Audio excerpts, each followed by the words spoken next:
कई सालों से इस ज्ञान को सुन रहे हैं, या कई महीनों से भी सुन रहे हैं, या कई दिनों से भी सुन रहे हैं, पर क्या हमारी आध्यात्मिक प्रगति हो रही है, इसका मापदंड कैसे करें हम? तो इसका मापदंड करता है आपका अपना चित्त। आपका अपना चित्त कितना शुद्ध और पवित्र हुआ है, यही आपकी आध्यात्मिक स्थिति को दर्शाता है।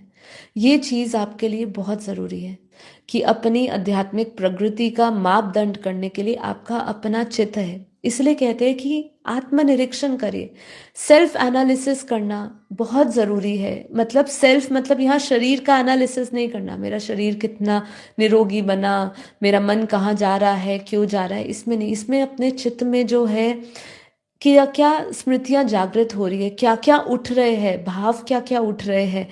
अच्छे भाव उठ रहे हैं, बुरे भाव उठ रहे हैं, कोई परिस्थिति आती है, कोई मनुष्य, कोई संबंध में मैं आता हूं तो मेरे अंदर क्या फील हो रहा है, क्या चित्त में वो स्मृति चली गई किसी के, कोई ऐसा व्यक्ति जिसके जो आपके जीवन में बहुत विशेष रोल प्ले करता हो, उसको जब याद करते हो तो क्या वो दुख की स्मृतियां जागृत हो जाती है, या उस व्यक्ति के साथ जो भी जिस भी जैसे भी आप संबंध में थे, वो संबंध को केवल एक आपका इस ड्रामा का सीन मानते हो, क्या वो एक केवल कर्म बंधन मानते हो?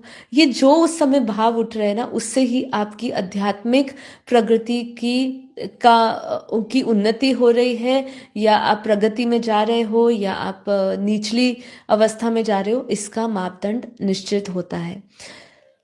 तो आपका अपना चित्त कितना शुद्ध और पवित्र हुआ। मैं भी अक्सर ट्राई करती हूँ, जैसे कोई ऐसी स्मृति किसी व्यक्ति विशेष से जुड़ी हुई है, तो जब वो व्यक्ति विशेष की कोई स्मृति मेरे अंदर आती है, कभी कभी आ जाए, जैसे हम ना चाहते हुए कभी कोई व्यक्ति याद कर लेता है। बापूजी भी ऐसा बताते हैं अपनी वाइब्रेशन वाली वीडियो में, जब सीक्रेट ऑफ वाइब्रेशंस बापूजी ने समझाया कि जब कोई बहुत दूर बैठा हुआ व्यक्ति आपको बहुत प्रबलता से याद कर रहा है, तो उसके इमोशंस, उसकी फीलिंग्स या उसके वाइब्रेशंस आपको टच करते हैं, तो आप भी कभी कभी उसको याद करते हैं।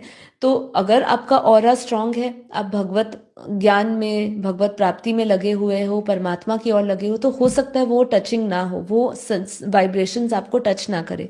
पर अगर आपका ऑरा इतना पावरफुल नहीं है और आप कभी संसार में आ रहे हो, कभी वैराग्य में आ रहे हो, कभी आप भगवान की याद में हो, कभी वापस संसार को जी रहे हो, ऐसी कुछ अवस्था में बैठे हो, तो संभव है वो व्यक्ति याद आए आपको।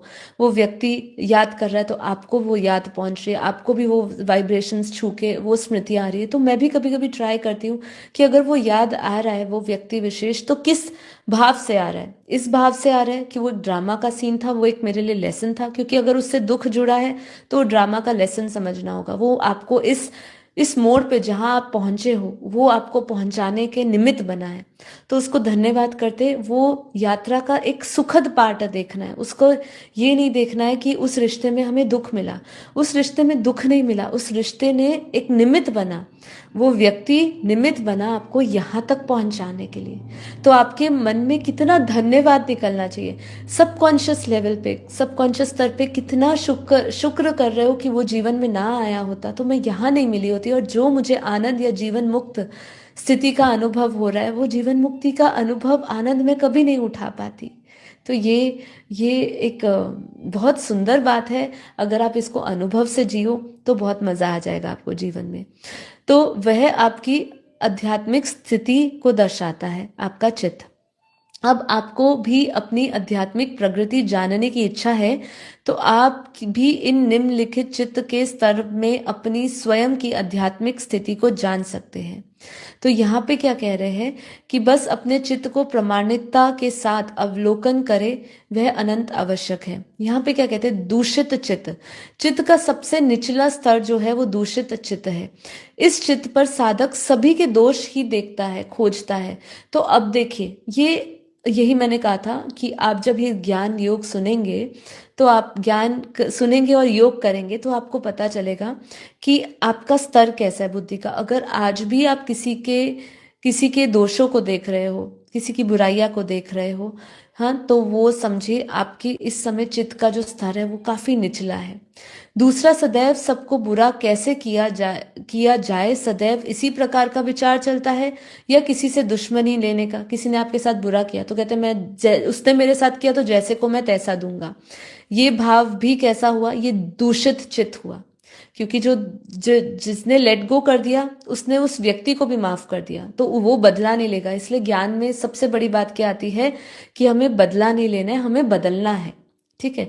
पर वो बदलना, मैं तो यही कहूंगी कि ये चेष्टा मत करिए कि मैं दूसरे को बदलने जाऊं, अपना ज्ञान देने मत चले जाइए। वो ज्ञान सुनने के लिए नहीं बैठा, क्योंकि उसका चित्त, उसका मन ये स्वीकार ही नहीं करेगा कि मैं गलत हूं। पहले खुद बदल लीजिए, आपकी ऊर्जा बदलेगी। तो मैं ये जानती हूं, इतना अनुभव होता है कि जब आप बदल जाएंगे तो आपकी जो ऑरा की ऊर्जा है वो जब उस तक पहुंचेगी वाइब्रेशंस, तो वो महसूस करेगा और वो बदलने का अपने आप ही वो बदलेगा। समय उसको बदलाएगा, आपकी शक्ति, आपका ऑरा उसको महसूस कराएगा कि जो कुछ भी था उसमें इतना कोई किसी से द्वेष रखने की बात नहीं, और वो अपने आप उसको एनालिसिस करते हुए बदल जाएगा। तो बदलना खुद, फिर बदलेगा, आप अपने आप बदल जाएगा सामने वाला। इसलिए ज्यादा चेष्टा मत करिए, यहाँ पे कोई किसी को नहीं बदल सकता है। हम बोलते हैं विश्व कल्याण के लिए, पर वो विश्व कल्याण की शक्ति करने की तभी आती है जब आपके अंदर आत्मिक शक्ति आ गई हो। और आत्मिक शक्ति बढ़ाने के लिए तो बहुत सारी चीजें हमें जीवन में करनी पड़ेगी, जिसके बारे में हम रोज बात करते हैं, इसके कई एपिसोड्स भी हो गए होंगे। ठीक है। तो सदैव नकारात्मक बातों से, नकारात्मक घटनाओं से, नकारात्मक व्यक्तियों से यह चित्र सदैव भरा रहता है। तो ये है हमारा दूषित चित्र। तो अपने आप अवलोकन करिए, अपने आप चेक करिए कि मैं अभी भी किसी के दोष देख रहा हूं। जो मेरे साथ सबसे नेगेटिव है आज, उसके लिए भी मैं नेगेटिव हूं किसी। इसलिए कभी कभी ये हमें कोशिश नहीं करनी है, क्योंकि हम वैसे, हम सोचना स्वरूप नहीं बनते, सोचते हुए नहीं सोचना है, हमें किसी के बारे में नहीं सोचना है, ये हमें ज्ञान सिखाता है। लेकिन कभी कभी आप अपने आप को टेस्ट करना चाहते हो सही मायने में, क्योंकि हमने कहा टेस्ट करने भगवान तो आएगा नहीं, आपको खुद ही टेस्ट करना है। तो टेस्ट कर सकते हो। कोई आपका ऐसा व्यक्ति जिसके साथ